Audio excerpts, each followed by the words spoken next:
We don't really need an intro, do we?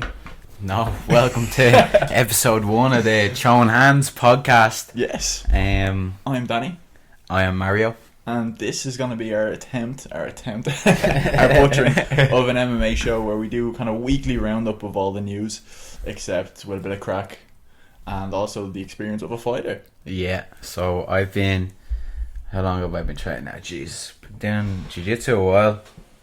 Jiu-jitsu since I was 16, so nearly 16? 7 years now. Fucking but like more so MMA, like the last full-time, mainly I'd say 4 years now. Mm-hmm. But I'm fighting and stuff the last 4 years, so yeah.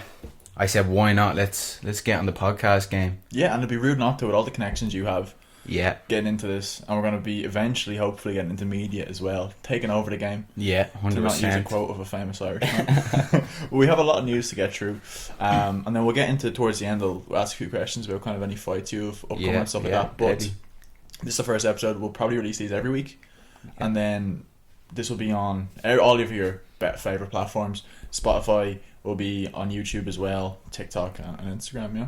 Yeah. Sick. Well, I mean, listen, we'll just start with, because it's fresh in our mind, last night. Bro, first card of the year, man. Man, how long was it? So it's been, what, 3 weeks or 2 weeks? What was the last fight of 2021? It was, I'll double check now. It was the card with Dawkins? I'll double check. And the Beast, the Black Beast? Yes. Yeah. That was... The little shmoney dance, yes. Yeah. Was it this? No, did he throw his cup at that fight, or was it no, last week? I'm trying to think, because I was watching that in a little after party, you could say, like, yeah. after the pub's closed. But social distance, of course. Yeah, 100%. But I think that was the last card. I'm not too sure. Dustin was the last pay per view. Yeah, Oliveira and Dustin was the last December. Yeah. But last night's fights, man. Oh man, it was a fucking great way to start off the year. I'll pull up the fight card now. We can go through some of the fights. But with that being said, I mean, I think the big shock for me was obviously the main event, Calvin Kattar winning, because he went in obviously ranked 5th and Giga was 8th. Yeah. But he was a 3-1 underdog, which is mad. Man, I like when the UFC is on every Saturday night, I like to throw a bet on. You know me, I'm a gambling man, and I had Giga by TKO, and I woke up this morning and, like, because I stay up for the big ones. I usually just wake up the next morning and watch them, and I was like, the disrespect Calvin Kattar was getting, like, he just walked them down, and you could see by, like, the third round, Giga just couldn't deal with the pressure that someone just constantly walking him down. He got a little takedown as well, Calvin did, in the first round. He exploded across the octagon. What was it, did you see that little spinning elbow he caught him with? His lead elbows are fucking ridiculous, and the way, I think he caught 3 backspinning elbows as well. The way he throws his lead elbows are just so fast. And then you saw Giga, like, because obviously Giga's like fucking phenomenal striker. Yeah. But Giga was throwing the same, like, short lead elbows just to try and kind of that kickboxing style. Yeah. Calvin, man, he's gonna be a problem. He's gonna be a problem for a few of them featherweights. But that just shows, though, after that fight, it just shows how good Max and Volk are up there. They're above everybody else. Like. What other fights were on that last night? Here we go. I have them up here. Look, there's the main card. I mean, do you want to get into the prelims or? Well, hold on. We go down to that. I need to say this lad. If you don't know, you want to say that name? Vyacheslav Borshev, Slavaclaus. And they call him. He's Team Alpha Male. Team Alpha Male with Uriah Faber. My God! Now Dakota Bush came out last night and was very good, very controlled, calm, and he was picking them apart. But then, out of nowhere, that body shot, man. Oh, I was watching it. It's like, I'm going to bed after that. I was like, fuck that. That was beautiful. And I seen he was putting up videos last night, him and Uriah Faber. They must have just got a private jet, like, straight from the Apex, because they're in Sacramento, so They just got a private jet straight back. He was like, the caption was, I told my Cali girl I'd be waking up in the morning with it. It's like, that's brilliant. That's brilliant. I've never obviously taken a liver shot. What do they feel like? So I think I've taken a fair few. It's like everything shuts down.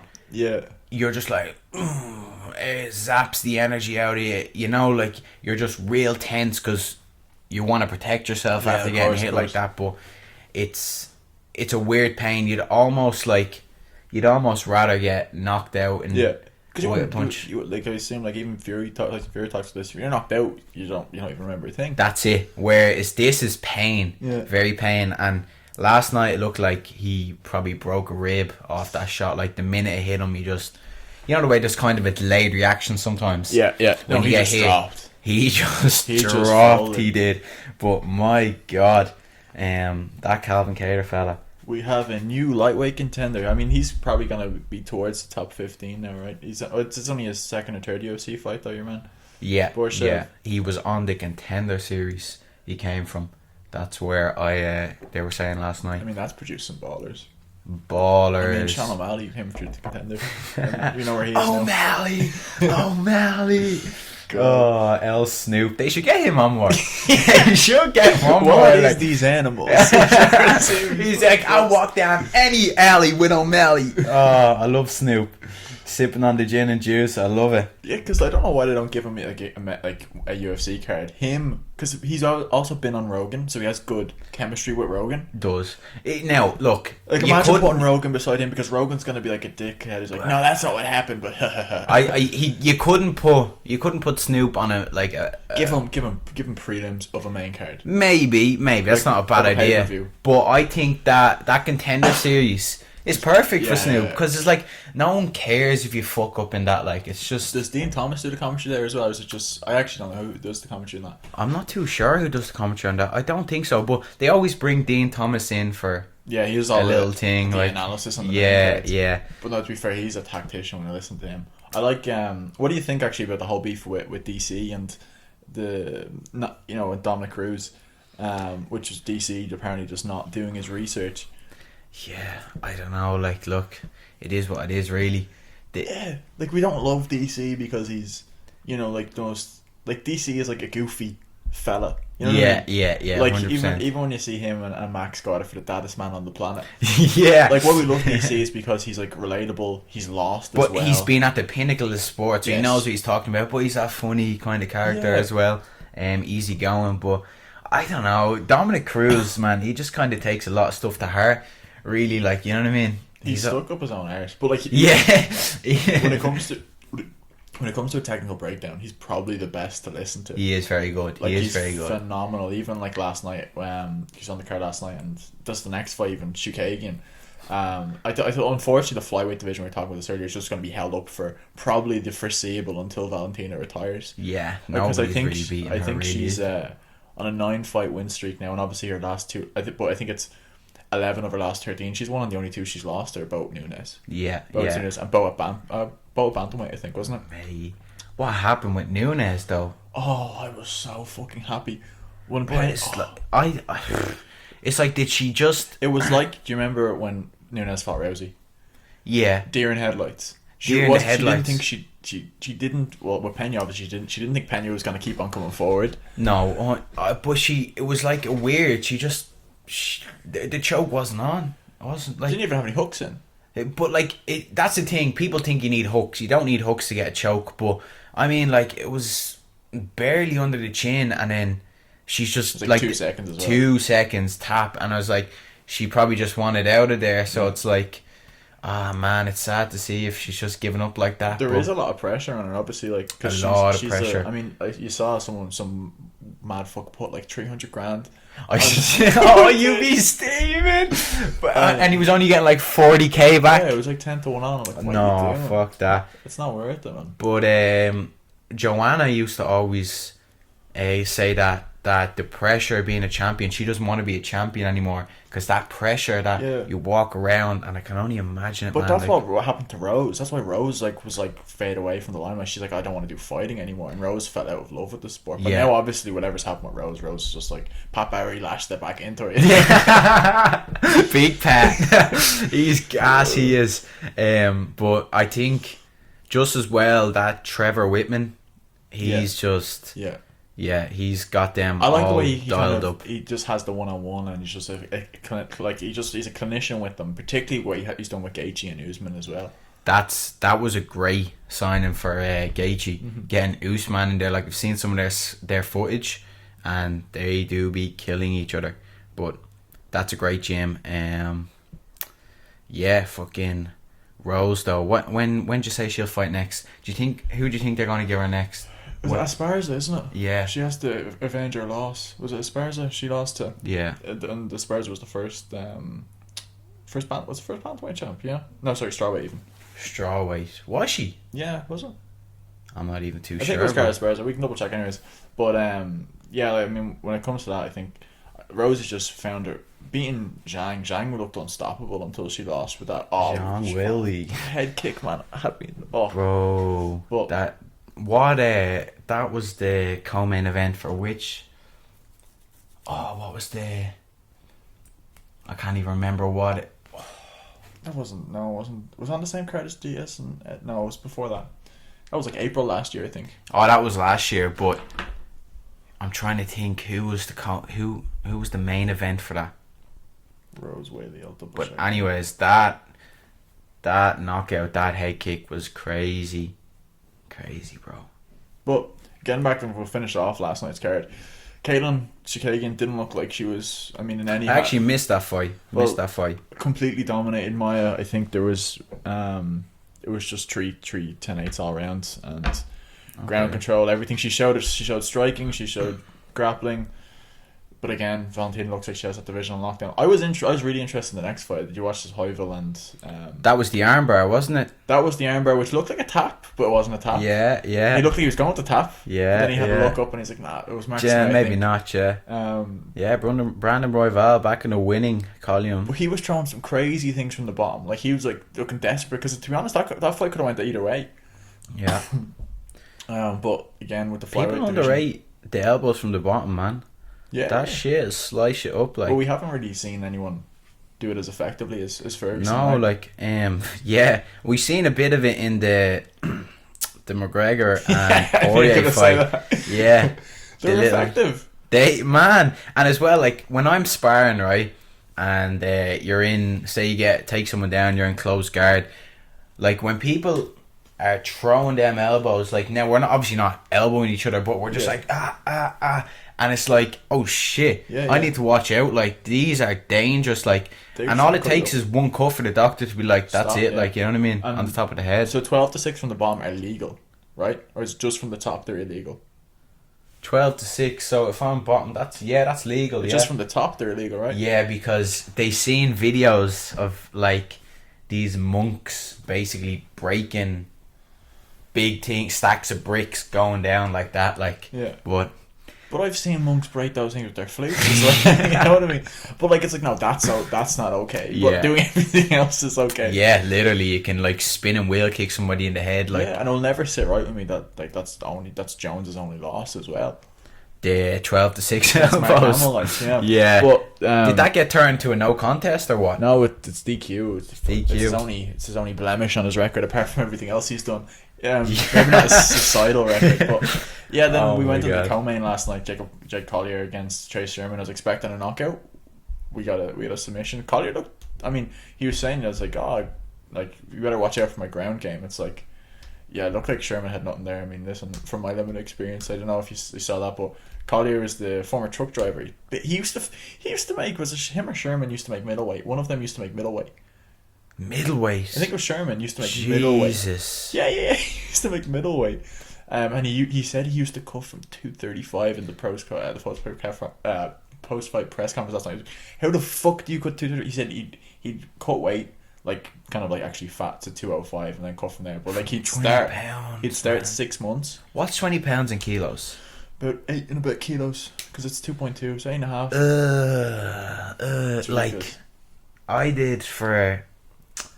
I had a fight in August, right? And that was at 66 kilos. And I think the Friday night, so I cut weight Friday and Saturday morning, because the weigh-ins were Saturday. And oh my god, like, I had 4 kilos to go Friday night. You should have seen me, like, the boys, like, I'd come out of the sauna, right, and to step on the scale, see what you have left, like, and I'd be bollock naked, right, and the lads would be like drying me down. Yeah, the lads, there'd be nothing there, like, at that stage. Why are you sure you're not from women's? But the lads would be like drying you down, you step on the scales, carrying you back. Man, weight cutting is awful thing, and I hate it so much, but unfortunately, it's a part of the game. Yeah, isn't it? Khabib and his team, they all, or a few teams who where they just cut weight together, and if they have a few fighters in the card, it's better. But who was it that cut weight together? Is it Gaethje? I think it's Gaethje and his team. They come in and they cut weight together.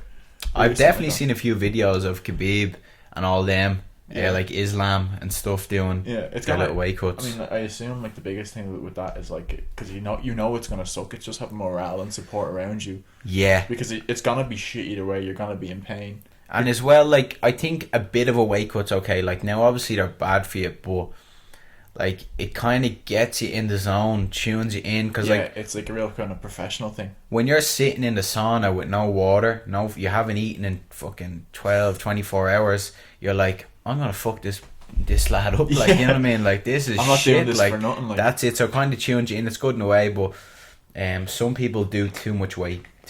Max I'll ever do is 4 kilos. Like, there's a lad I train with, right?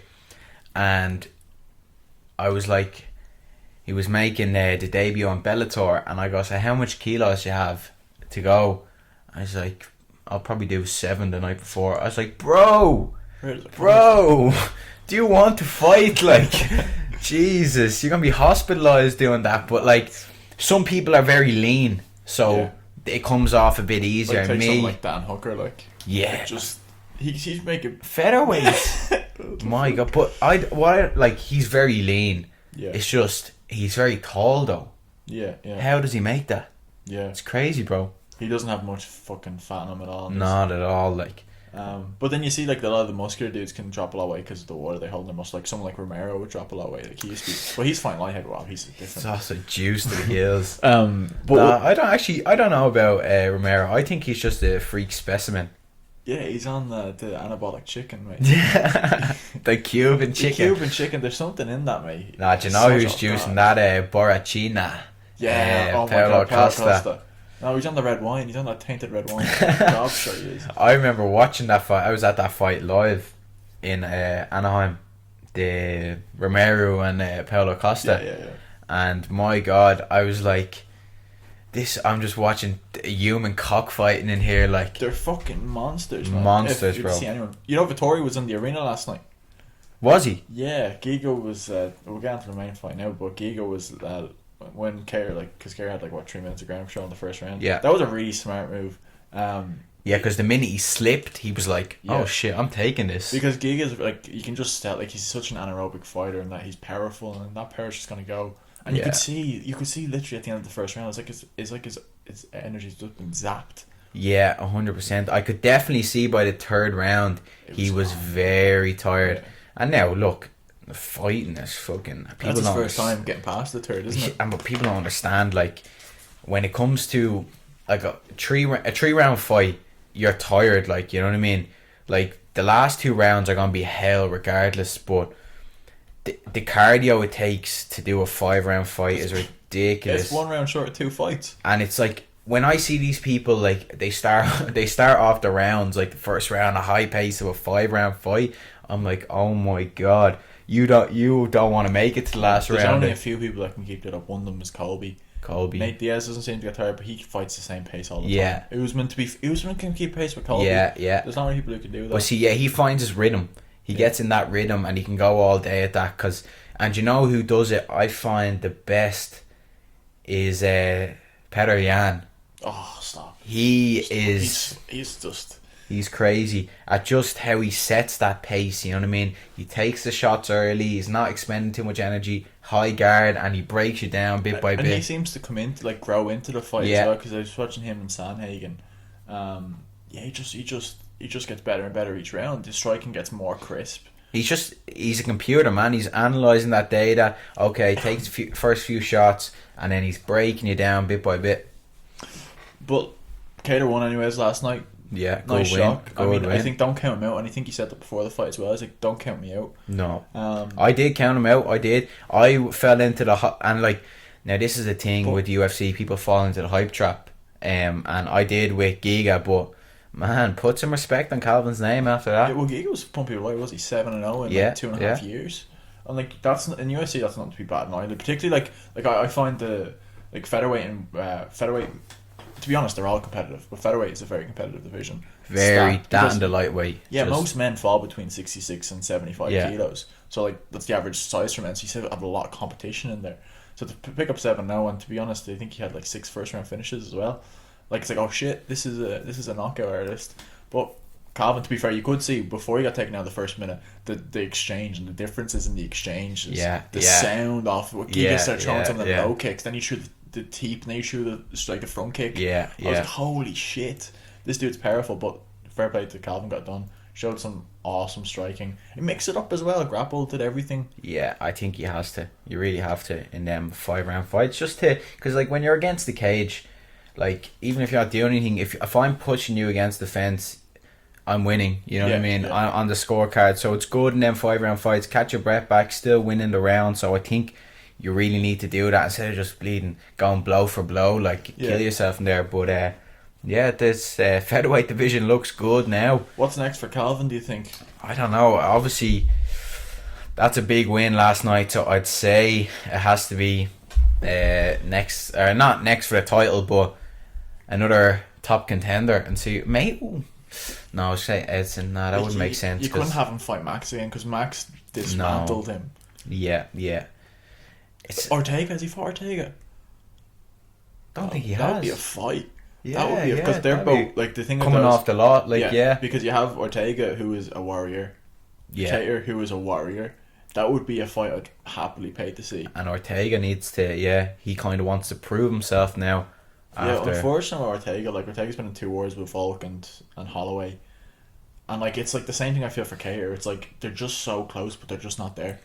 I'd say Ortega has nightmares about that guillotine, bro. Holy God. That was the way he wrapped him up, man. It was like a spider. Just I was if there's one thing I don't want to see happen, because I'm a massive Volk fan. I've been a Volk fan since back in the day. Because I saw once he got his first UFC fight, me and Gary were keeping an eye on him. Holy shit, who's this dude?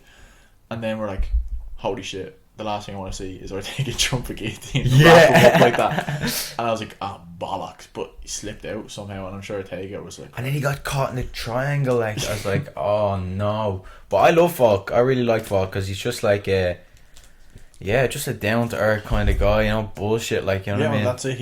We're going through our notes now, but we have a lot to go through. So obviously Max pulled out. Max said that fight wasn't official. Because the UFC do that sometimes to pressure people to sign contracts. They'll just announce it. So Volk's fighting Korean Zombie. Yeah, it's I suppose who else are you gonna give it to? Yeah, it's I don't get why Dana didn't give the Henry fight to him. I want to see Henry come back, bro. Everybody does. It's Dana's yeah, you can't jump the line. It's well, hold on. What about fucking GSP? Connor's gonna do that as well. But GSP came back and just jumped in line for Bisping. Yeah. It's man, that would have sold so much because that's a fight Henry can win. Yeah. There's not a high difference in that. You know what I mean? Power is probably a bit more towards Volk, but outside of that, Henry is, I think, still one of the pound for pound best fighters of all time. Greatest combat athlete, hands down. He's you can't. There's not many people who have Olympic gold medalists and two division champs. And then you're giving them a chance to. I think Dana's a bit salty because when he retired against Cruz, Dana had no clue about that, and he was probably thinking it was too soon. He just beat one of the best bantamweights of all time. Yeah, and then he's I'm done. But Cruz had that's the only time Cruz ever got stopped, wasn't it? The DJ. No, DJ. He beat DJ. Yeah. He didn't get stopped against Cody. No. No, so I don't think. Yeah.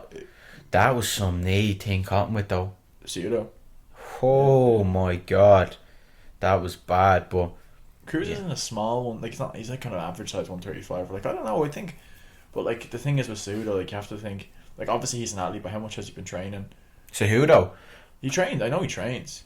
I think to see with boys like them, you gotta understand that's their Olympians, lifestyle. Yeah, they've been like that's there's their a difference lifestyle. between like even like a pro fighter and an Olympian. Yeah, like Olympians, they literally from the age of 6, 4, even in some places, particularly in Cuba and the communist countries. And as well with Cejudo now with his gym in Phoenix, they've got John Jones there. They've got Figueiredo, so he's coaching, and I presume he's doing a lot more training and rounds with them.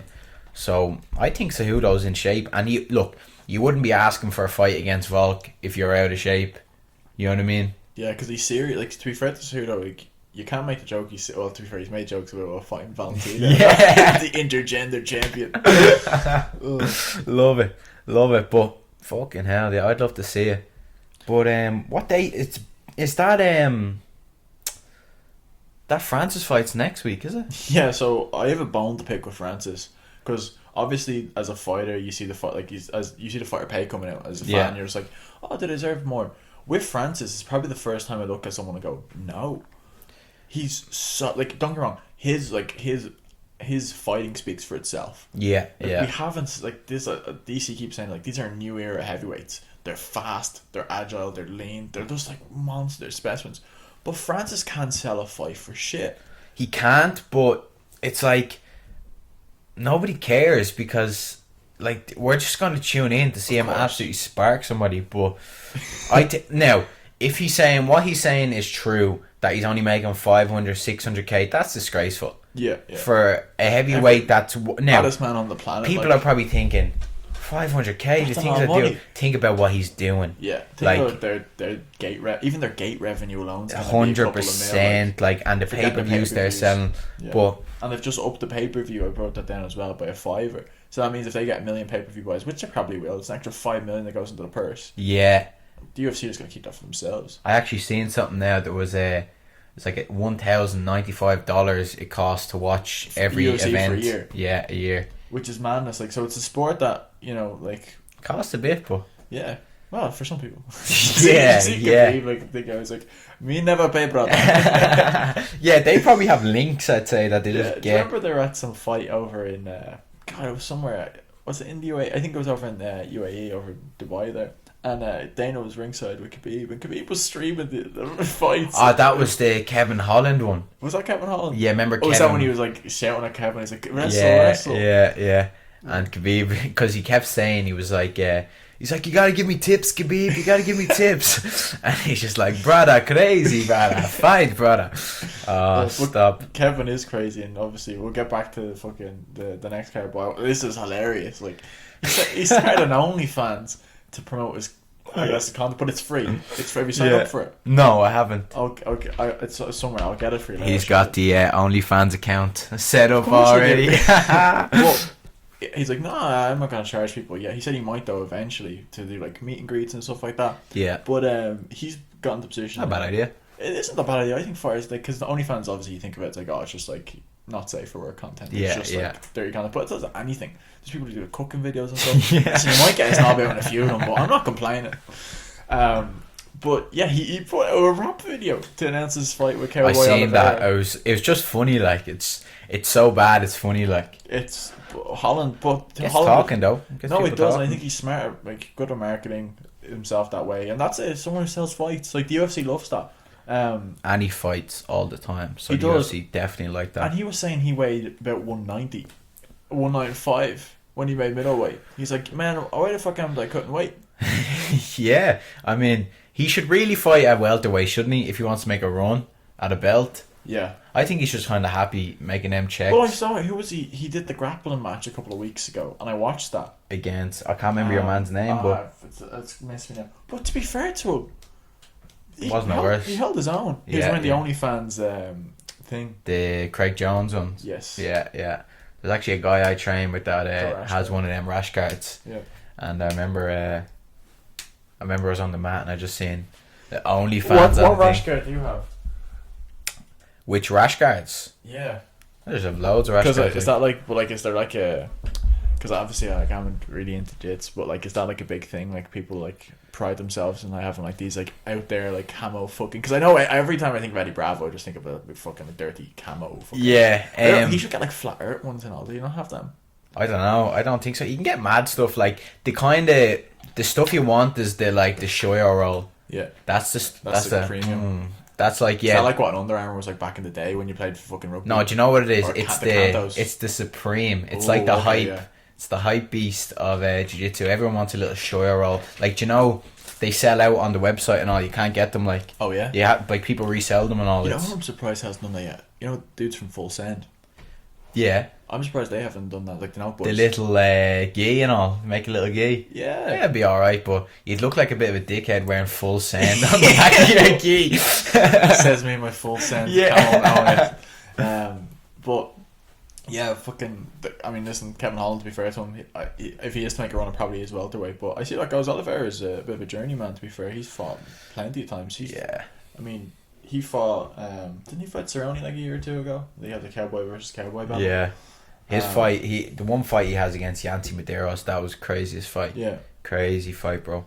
But that's on the same card. We'll get back to, Gan and Ngannou. How do you see it going first off? Because it is next week.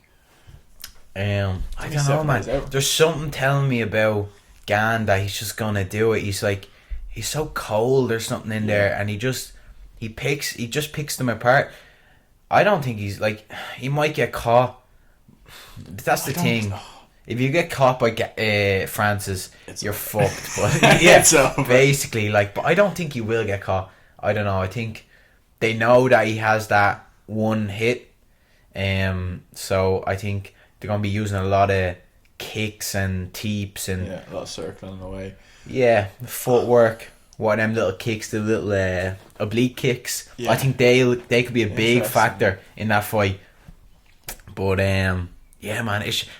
Then again, like, we can sit here and we can make predictions and all, but when it comes to the night and they're locked in there, who actually knows? Like, Gan could go out and spark Francis. Yeah, that's the one that like I would be most shocked by, to be honest.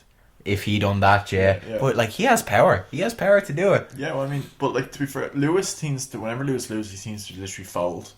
Yeah. Because when he beat Lewis, I was like, I wasn't too convinced. No, I was convinced, obviously. Sorry, but I don't know. Gans just quietly made his way up the rankings, picking apart everybody, man. Yeah. Because he's only 9 fights into his career. Like, it's so mad. He's got a lot of Muay Thai fights, hasn't he, under his belt? 13-0 in kickboxing. Yeah. He's never lost in his professional career. But that's something that obviously sticks to you as well. And that's why you said he has that kind of cold calmness to him. With Francis, look, when you look at Francis versus Miocic the first time versus the second time, I got terrified, though, honestly. Like, seeing him do something simple, like just stop the takedown, sprawl, pummel, throw an underhook, and push Stipe off him. I was like, oh, bollocks. I think as well in that fight, Miocic didn't set up the takedowns. Like, yeah, he just thought, oh, grand, it's gonna be like the last fight. I'm just gonna telegraph. It's not like they're obviously gonna work on that, especially when he's moved Jim to Extreme Couture. Like, you know what I mean. But I think Miocic, he kind of just abandoned that. So like, when he got, now I know he ate a few right hands on the ground from Ting, but like, you gotta set up your takedowns, man. But that was Jesus, and then he rushed in as well because he thought he hurt Francis. Yeah, and then Francis just. Nah, you didn't. It was a jab. He knocked him out. Yeah, wasn't it? Was it a jab? It was something. It was like a jab or a short left hook. It was like an Oliveira, like just really boom. short hook, and he just folded. But no, I think like it's like I saw this. I was like, listen, who's a better striker? Gan. Who's better wrestling? Gan. Who's better ground game? Gan, yeah. Who's like Gan? Probably Francis. Man, Gan is out there heel hooking lads. Oh, that heel hook! Like I was like we haven't seen that since like Frank Mir in the heavyweight. They showed the replay of that last night, and I was watching it, and I just had to grab my own ankle. I was like, my knee would be like my whole leg would just snap because the torque he puts into that as well. So it'll be an interesting one. I don't know who. Again, it's, as you said, there's no point even making a prediction with that one. But I would like to see Gan win, and if Gan does win, I feel like Francis will probably leave the UFC. I reckon he might go to boxing. Yes. And I think he'll go the Jake Paul route and start boxing mad people. Yeah. And then from there, you're not going to put... See, the thing is with Conor and Floyd, right? Floyd was retired, past his prime. When you have Tyson Fury, the undisputed, well, not undisputed yet, but essentially the lineal heavyweight champion of the world, saying, let's go at it.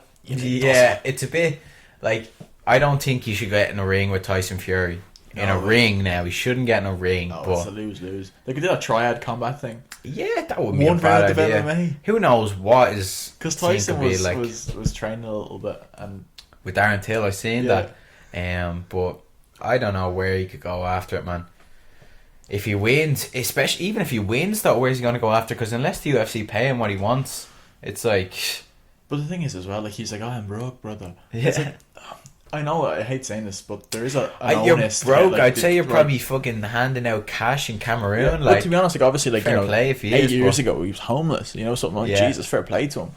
But at the same time, it's like, you need to get a decent team around you who are willing to support you, invest in you. And the UFC, for whatever reason, don't seem to be investing in Francis. Yeah. But at the same time, they gave him such a shot.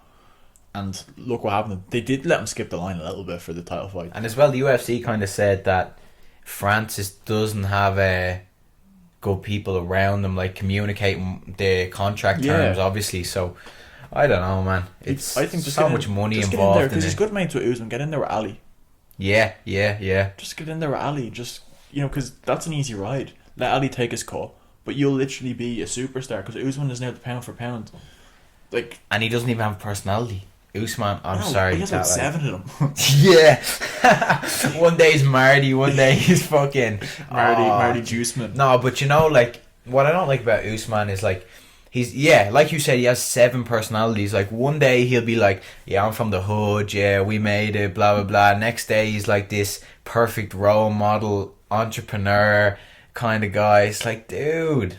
And the thing is as well, like, it's not like he doesn't, to be honest with him, he doesn't need to do much because he's so good. It's like when I talk with Francis, they're so good at what they do that they just need to do a little bit. That's it. It's hard to go wrong. That's it. Francis needs to go, he will be on the floor. That's all he needs to say. And just a little giggle like. Yeah. Hold on, actually. Little Francis in the Jackass movie. Did you see the trailer? Is he in it? He's in it. With Steve-O? He's Steve-O in it? Yeah, but he fucking... The trailer, it's funny. It's just a little clip of him, but I can't remember your man's name. I think it's Aaron out of it. They basically, Johnny Knoxville's like, we told Aaron we're getting a lightweight to come in and punch him. And then Francis walks around the corner and he's like, he's not a lightweight! But he's punched him in the nuts, like. Oh. Yeah, but it doesn't show it. It's just like shows the wind up and it cuts out. But I can't wait to see that. God, nah, that's something I wouldn't. I still would do. But have you seen Joe Rogan's spitting psychic? Fuck off. But yeah, every day is on the heavy bag. But obviously the Moreno fight is the same night. I'm looking forward to it. I love the flyweights because they're so technical. Yeah. It's like when fast it's as well. Fast, technical, cardio for days. It's like when you watch like top women as well. There's just something because there's less knockouts in those divisions. Let's call a spade a spade. Yeah. Do you see Moreno doing it again? Because Figueiredo's a monster at the same time. I think Moreno would, but it's how does the training with Henry, because he's obviously in the Henry's gym training under him. Oh, by the way, can I just say, I hate Henry Cejudo's coach. That little guy with the glasses, he is a little Make-A-Wish kid. He is a little dope. I am sorry, that little dude, like, but he's always hyped after the fights whenever he wins. Man, there was like I don't know if you've seen Little, that's what you know what I mean? Did you watch the countdown last night? They came out for this UFC, and they're like Davidson and Henry are watching Henry versus Cruz, Yes. Right, and it shows the knockout where he hits him with the knee, and your man just like, yeah. It's like, shut up, man. What is he a coach for? Like, I don't know. Like, what is he teaching you? I want to know. Like, you know what I mean? What is he actually going to teach you? Like, but they have that. Because I remember Henry talking about this before. They have this like system they've come up with. It's called Neuro something. I forget what it's called, where they have this specific type of S&C that they've like patented. And I seen that. He does like a lot of band work. He does mad things, yeah. But he has Jones on all that and all them now. Be interesting to see what happens, but getting back to it, you see, can these changes? What changes they've done? I seen the countdown. They were talking about a lot about distance control, distance management. So we'll see if that's a big factor to it. But yeah, man. Get the rest of the card up here. Look at them boys, like. Yeah, so Prey is fighting as well. Michael Prey. The best moment at that last fight with Brandon Moreno when he won. He's like, Viva Mexico! That was brilliant. I love it. The Embedded went over to his gaff and he just had a lot of them. Do you know those things I have there, the pop, what are they called? The Junko Pops? Yeah. Then he's like, I buy Lego. I buy lots of Lego. I love Lego. This is what the fucking one of the baddest men in the world is doing, building Lego. But the rest of the card, Greg Hardy's fighting. Greg Hardy's just, I mean, listen. Yeah. Beats women. Yeah, he's always going to have... See, he's one of the people that always have a draw, though, because of who he is. Yeah. People always watch his fights. Michael Pereira, I've never seen Fiallo... Few backflips. Yeah. Now, I don't think he has any association with Khabib. No. But Khabib has a cousin, but I don't think that's him. Usman not fight Bellator, doesn't he? But to be honest, this is the one thing. They haven't even been pushing this card much at all. 270, and that's why I think it's the marketing is not there, and I don't actually think there's anything decent on, like, from what I can see anyways. We got down to the prelims. Oh, Rodolfo Vieira, who's he's fighting? Go back up there for a second. We got you just do the two finger job on it. Two finger, yeah. Right, so we got. Now I've never heard of this fella, but let me see. 17-5 for both Brazilian. This is the sad thing, right? I look at the card. Obviously, you can't have a killer card every time round, but you 100%. Have the two. You probably have the two. I say this is the biggest heavyweight fight. Like I'm more excited at this than I am Stipe and Francis, because Stipe is a wrestler than a boxer. Gan and Francis are both kickboxers. Yeah. Like, it's just going to be a striking contest. Yeah. Because even when you have someone like Verdum and Miocic.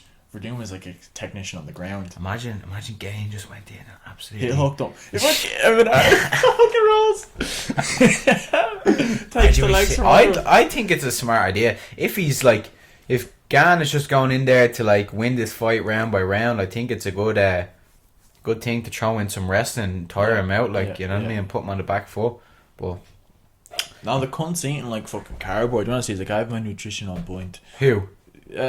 Ngannou. Yeah. Because he has like the PI, he has all the nutritionists cook from. And like, he's like, before my diet was crap, I was eating Twinkies and everything before the fight. That's a great impression. That's a great impression. And then how the cunt is saying, he's like, I have salmon and avocado. Oh, stop, and whatever else. Whatever else in the fucking diet. Honestly, like, there's nothing that really stand out on the card, which makes you go... It's like... Warley Alves is on the card. Topuria as well, to be fair. But Topuria might get back into the top 15. Again, like, the featherweight division, it's kind of like it's top heavy as well. With these, like, they're not big fights, but see what this is now, like, everybody's going to be the whole world is going to be watching this. Yeah, this fight, is an opportunity. This is where people show up, because I remember on the second Dustin and McGregor fight, the card for that wasn't great at all, but because everybody knew everyone's watching it, there was knockouts left, right and centre. Like, people are going after it. Well, we were meant to go to that fight. Yeah.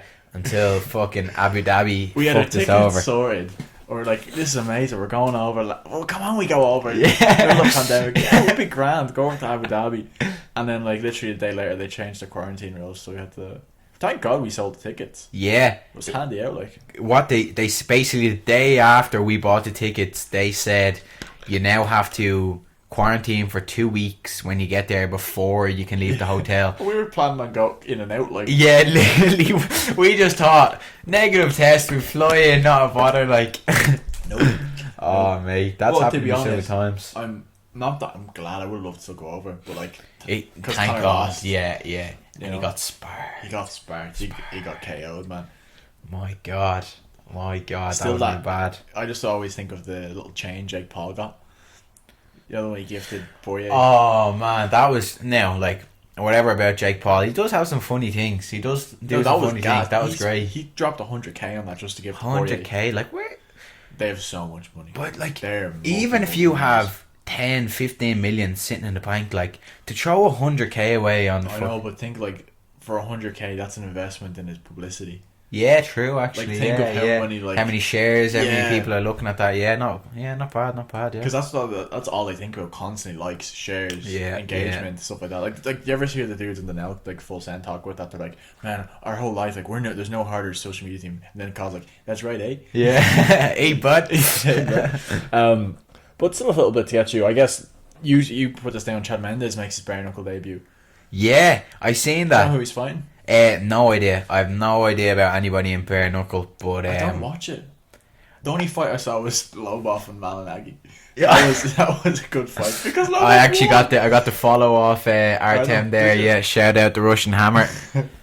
What a beast! That chap still trains every day. Like he's always up there. What's the obviously Ireland's a sicko like in what he does. There's a ratio to test. Is it limb length versus torso length? And it's a name, right? And Artem is the shortest in the UFC's history of like shorter legs and shortest reach to body. There's some really ratio. Yeah, that's mad. Like which is like so unfortunate because you know yourself like how difficult is the fucking strike with short limbs. Yeah. But he doesn't really need long limbs because he just throws hooks. Yeah, he's just chin there. To go in there to a boxing fight and beat a former world champion Malinagi, like what the fuck? And see, the only reason he beat Malinagi, now it was a boxing ring, Malinagi probably would have smoked him, but it's like bare knuckle. Like Malinagi probably thought, oh, it's still a boxing match. It's like no, you have no protection on your gloves to stop anything. You need to every punch he's thrown is probably going to hit you like so. Yeah, your guard is like the size of your guard just drops massively. And that's the one thing people don't understand as well. Like boxing gloves, you know what I mean? It's a lot of protection on them. You can hide behind. Yeah, a lot of them. That's even when I look at like Francis. It's like like Fury's not going to get touched with Francis. Francis is going to tire himself out if they ever do fight. And like, come on, if Wilder can't, yeah. knock him unconscious. But that would be a fight that would make so much sense. Wilder and Ngannou. Yeah, stop. But unfortunately, I think Wilder's done, and I agree with it. If he's made. I think there was something like rumours he was making about 50 million or something like that. Yeah, he's made mad money. If you've made that money, and look, who else are you gonna get in there and fight? Like, what's he gonna do? Because like he's gonna come back. Like AJ makes sense, but like because both of them are coming off losses. Yeah. So it makes sense. Usyk again. We get into boxing another podcast. I love Usyk. I think Usyk is probably the best technical boxer we've seen in like 20 years. Ukrainians, man. But there's so same thing with Loma until Loma lost, and then kind of his hype train got derailed. He's still a sicko. Yeah, they're just so technicians.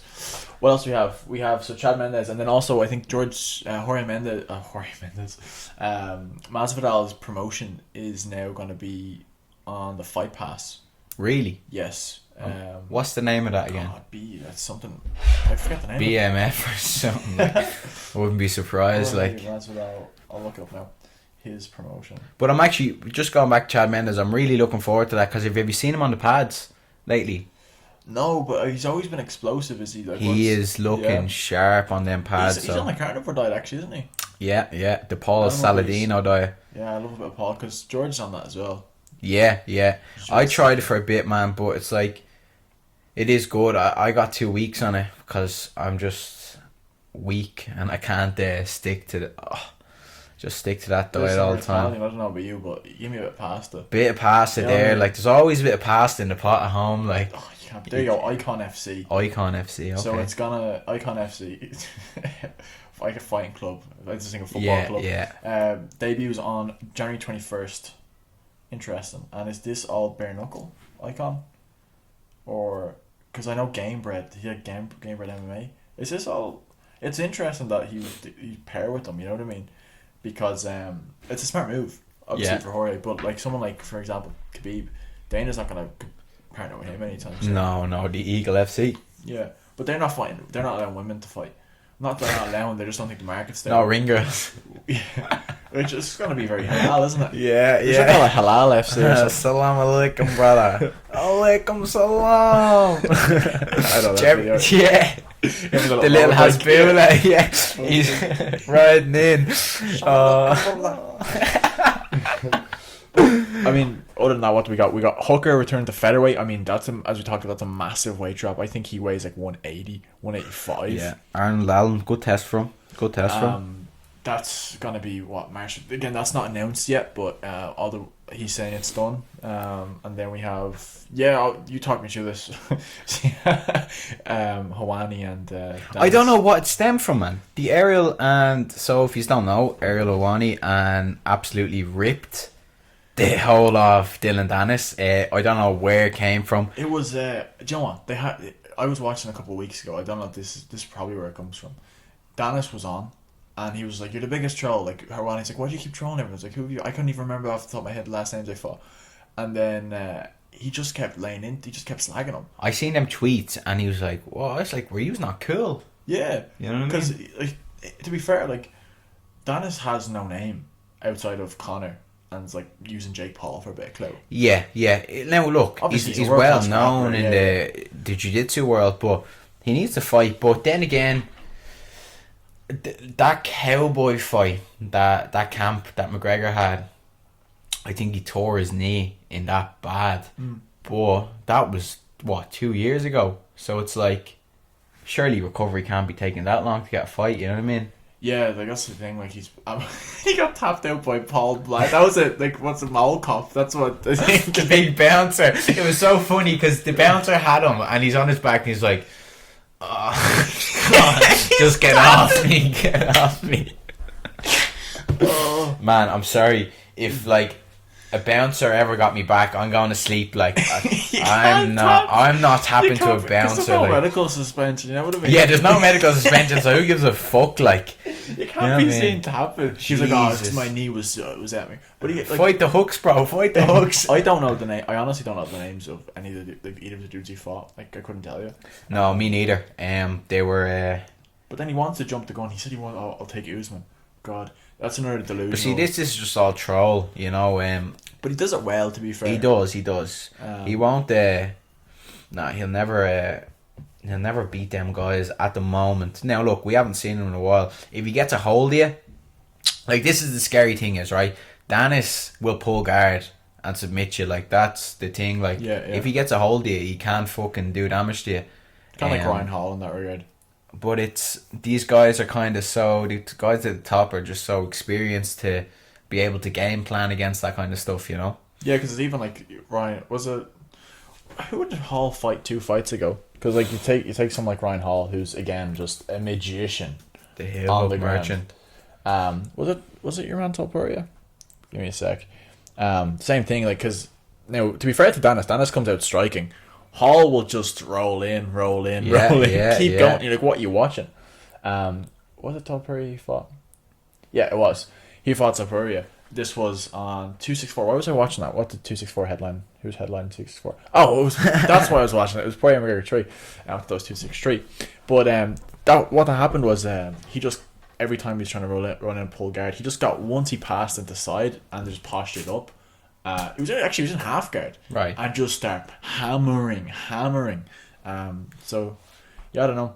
You don't expect obviously like someone like Dennis and Hall, because they're so proficient at BJJ, they don't expect as much ground and pound, and when they're attacking constantly, because what I saw in that fight was he's went on a big win there, big win streak, and then I forgot he beat BJ Penn. Yeah, the same thing. The same roll. Yeah. He just kept doing the roll in. He's but he can never be a top contender, I don't think, because he just doesn't have the game to if do he it, doesn't submit you, he loses. Yeah, and he gets tired as well. He has 2 TKO victories in his, but like he's better than Askren striking though. Still better than Askren. Yeah, that's not hard. Come on, that's not hard. Probably if you did boxing for like 6 months, you'd probably have better hands than him. And if you went from nothing, like honest to God, like Askren cannot strike, and he even says it like, but Like, Askren would just walk in with his hands up and try and grab you, like. Yeah, like a bear. Yeah. Literally. But no, he's some record. But yeah, I don't see like Dennis doing anything, and Ariel won that round. And then, and why Dennis took the L is he waited a week to respond. Yes, this was like the stupidest response ever. Stupid. It's like, you're fired. How is no one fired you, or something like that. It's like, what?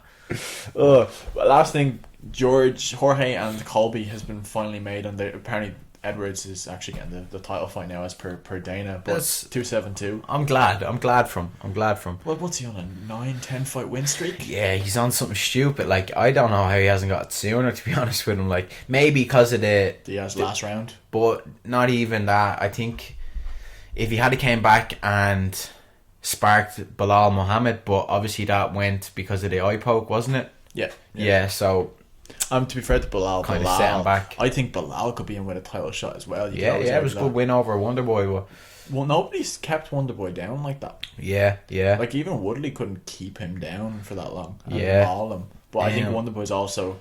Did Gilbert Burns kind of mauled him a bit in that last fight? He did, to be fair. But from what I remember, he took him down, but he couldn't keep him down. Yeah, it was more against the cage, chilling there, and they had that little moment where they were like both just punching each other in the face. Like, that's the first time I've ever seen like Wonderboy kind of lose his composure and cool in there. Yeah. Like, he was like, "Fuck you," like kind of just hitting him back, like the nicest motherfucker. God's right. But yeah, I'm excited. I'm I'm a diehard Colby fan. Colby's my favorite fighter. Yeah.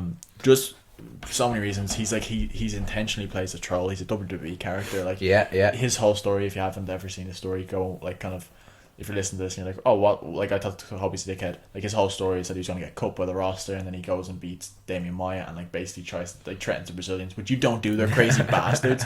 He has to get security, and then it's like, you know what, because he was number 6 in the world, and he beat Maia, I think was 3rd in the world at the time, and the UFC were like, yeah, we're going to drop you after this fight.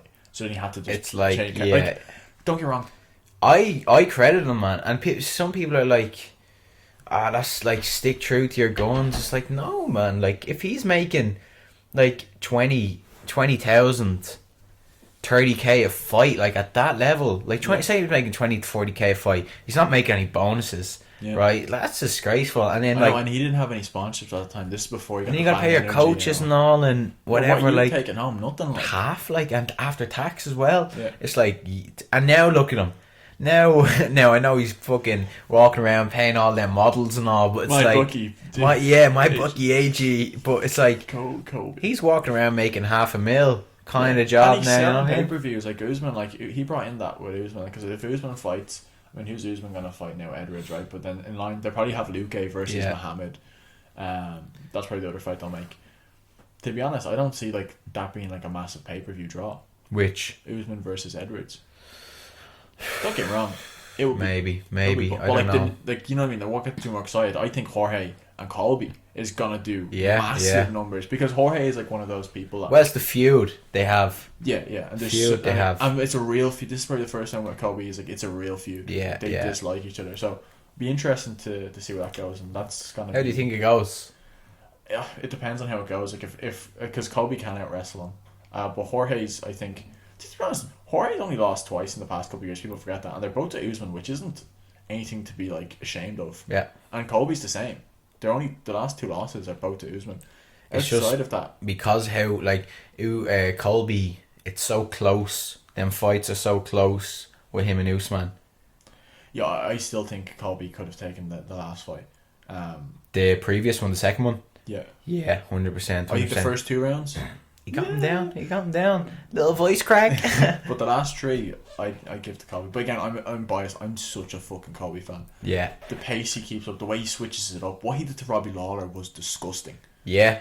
I think that was the pace he puts on people. Significant strikes thrown. And I'm sorry, he walks out to Kurt Angle like, "You suck," and it's brilliant the way like the whole crowd just join in. Like, you see, he actually asked Kurt Angle, could he use that? Yeah, it's deadly. Like, that's what you need, and I think he is a career in WWE after this either way. 100%. Big Trump fan, real American. Like, he takes pride. He's that like blue collar. Yes. So called. He always like wears like the NYPD like caps with him and all that. So like, I want to see him. I don't know if he'll ever be champ, unfortunately, because he just happens to be. Well, I don't get the pound for pound. I'm making a bold statement here, but I think he's a better fighter than Usman. I think so. I think so too. Better, he's more all rounded. He's just not as powerful. He's not as powerful, but I think he kind of he got dropped early in that second fight, and that probably threw him off. Yeah. You seen though towards the end, he was picking it up. He was picking it up. Got the takedown, which they didn't score. My God, come on, he tripped him. Like, come on, like. But even that's the first person we've ever seen get close. Like, Woodley couldn't. But make Usman work against the fence. Usman was defending against the fence, like, you know what I mean. Now, in fairness, the first few shots were defended well. That Colby, because I think you knew Colby was gonna shoot quite soon. Anyways. They had to. Someone had to initiate. We had to see some wrestling in that fight. Yeah, because the last fight was a kickboxing fight. It's like, I'm gonna fuck you up kind of job. Yeah. Like, yeah, definitely. But that happens a lot when you see people come in and there's But to be fair, with Gannon and Ganu, we're not gonna get jiu-jitsu match. No, but I mean, that's fucking plenty. I was gonna say before you fucking head off, when is your own next fight? I'm aiming for March. Doesn't seem to be anything before then. So March is kind of the day. Are you hoping to fight for gold this year? Anyways, they won't give it to me at the moment. Why not? You're making me, man. I don't know. They were having a scratch on you. Man, they were like people have gotten belted amateur for less. Bro, they put up a post saying, Clan Wars. This is. Put up a post saying, we don't care what you did in other organizations. You got to work your way out the rest. And I was like, hold on a second. My teammate there, blessed Nahom Weddy, had never fought for you before and jumps in and fights for the. Now I could be wrong. He might have had one, but I don't think he's ever had a fight for Clan Wars before, and he jumps in for the featherweight belt. But it's like, don't worry, man. I'll go in and I'll prove it. I mean, listen, the last bloke you fought. How would you pronounce the first name? I don't know. Butcher. Opie. That's his short name. I mean, he dismantled Liam Hand in his first fight. Liam Hand is, potential, anyways. Potential, yeah. He needs to work on the ground. Obviously, he's only a young fella. That's it. Yeah. But a world champion kickboxer, he's representing Ireland in MMA.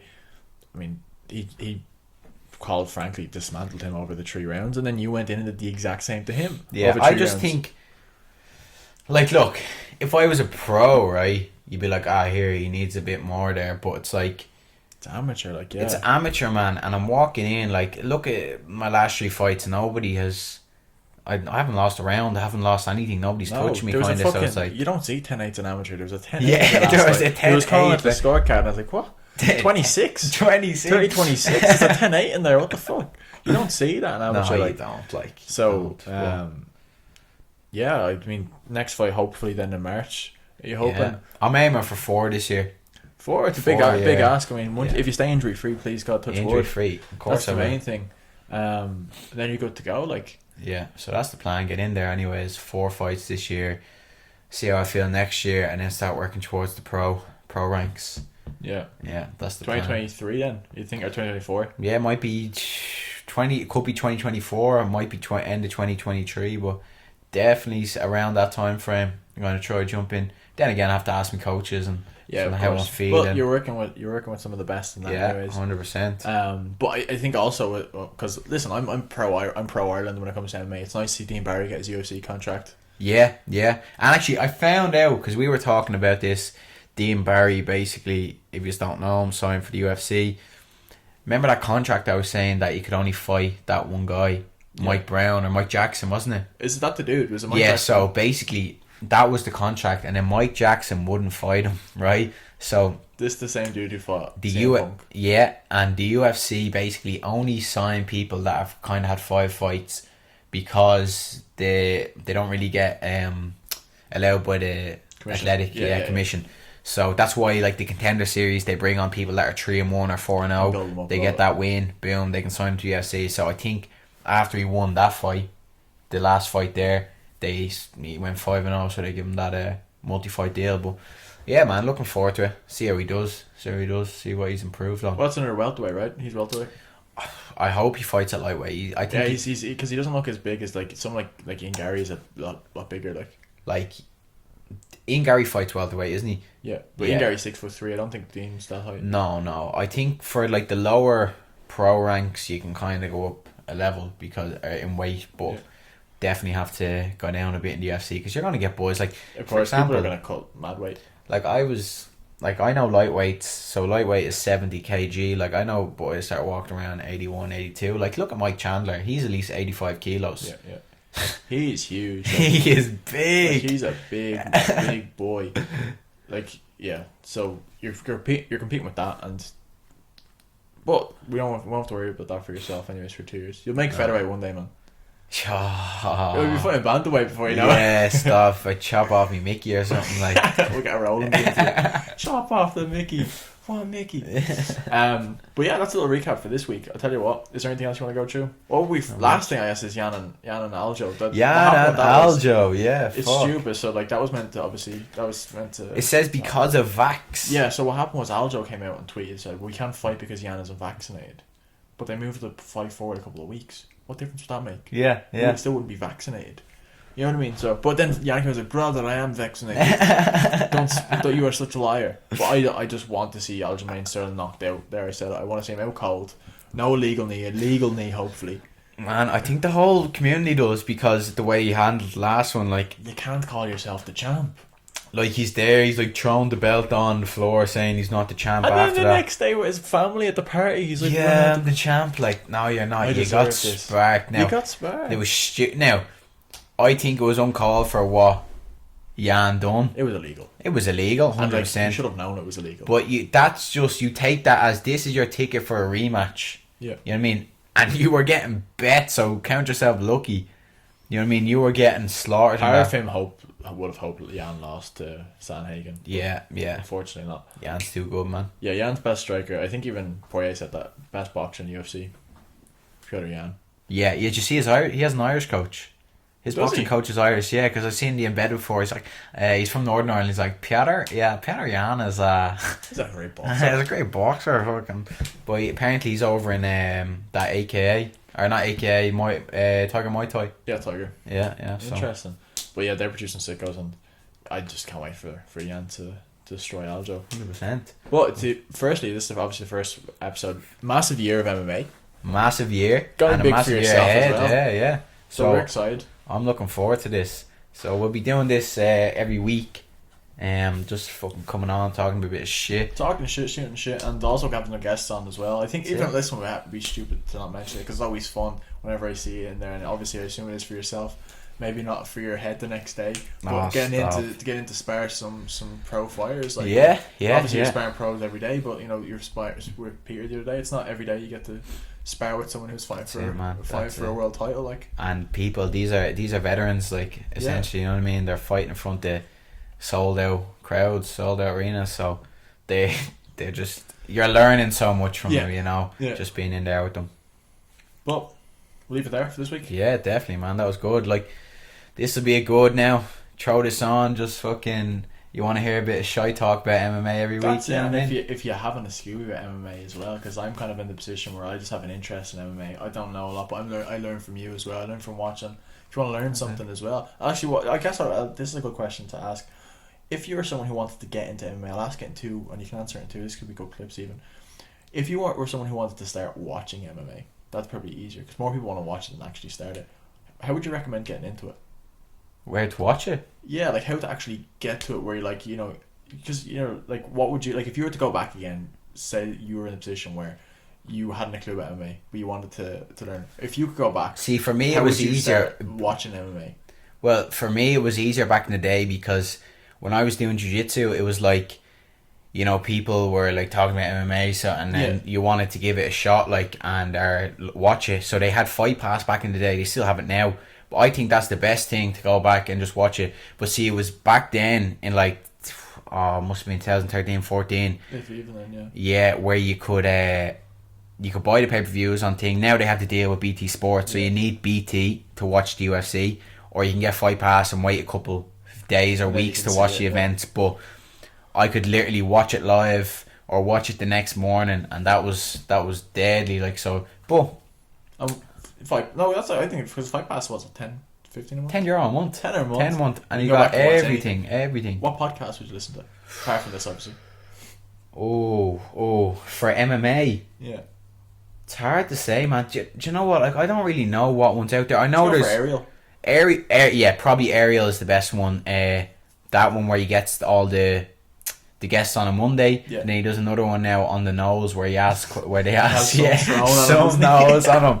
Dylan Danish threw that in there, anyways. Was it Darren Tiller goes, "Do you still fuck your wife?" Yeah, Darren violates him.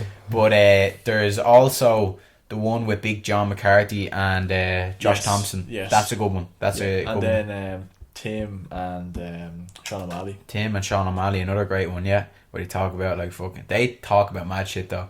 Yeah, they're interesting characters. I think Sean O'Malley's probably the most interesting character. I love Tim Welch. He's gas. He just sits there. He's like he always has the glasses on. He's just like. And if you were to get into MMA, how would you recommend getting into MMA? Well, you got to ask yourself this question: do you want to get punched in the face? Right. If so, then you got to ask yourself, what do I want to do? Do I want to go pro or do I want to learn have it? A fight, or do we want an amateur fight? Or something? That's it. If you're just looking to do an amateur fight or you just want to learn it, any gym, man, go to any gym. Any Joe Soap will teach you a bit of MMA. You know what I mean? If you want to take to the high ranks, you obviously got to find a gym with good training partners, good coaching, people that have been there before. If you have an interest in martial arts and you don't want to get punched in the face, like that's the one thing holding you back. Jiu-jitsu, man. Jiu-jitsu is the way forward. It's hard, it's physically, mentally draining, and you're not getting punched in the face, so it's good, you know what I mean? Yeah, because I think a lot of people are in that position where like, I don't want to get. I don't want. It's same with my sister. My sister is my younger sister's a purple belt in jiu-jitsu now, and my mom's always like, oh, I'd love her to do MMA, but she's always like, I don't want to get punched in the face. Yeah. Like I was like, it's not nice, like not nice at all. No, I don't doubt it, but. Yeah, there you have it. There's episode 1. Episode 1 done. Let's leave it there. Let's go. Chone Hod's podcast. Let's go every week. Sick. Peace.